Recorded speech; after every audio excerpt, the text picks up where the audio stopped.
এগুলো এটা মিথ্যা ছিল, এটা প্রতিষ্ঠিত। কিন্তু তার থেকেও বড় দুর্ভাগ্যের বিষয় এটাই যে একজন বাঙালি হিসেবে, পশ্চিমবঙ্গবাসী হিসেবে এই দিল্লিতে যখন আছি, তখন দিল্লি পুলিশ আমাদের রাজ্যের মুখ্যমন্ত্রী সত্যের অপলাপ করছেন, এটা প্রেস কনফারেন্স করে বলছে। তো এই ধরনের স্ক্রিপ্ট কারা লেখে? এই প্রডিউসার ডাইরেক্টর কারা? মুখ্যমন্ত্রী প্রতিভাবান, মুখ্যমন্ত্রী বই লিখেছেন, ছবি এঁকেছেন, সুর দিয়েছেন, কিন্তু আমাদের রাজ্যের মুখ্যমন্ত্রী তিনি এত দুর্বল চিত্রনাট্য মানুষের সামনে নিয়ে আসবেন?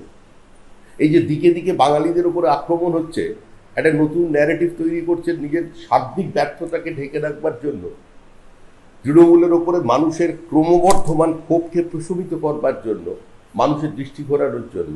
সেটা আসলে কি, এই ভিডিওটাই চোখে আঙুল দিয়ে দেখিয়ে দিল।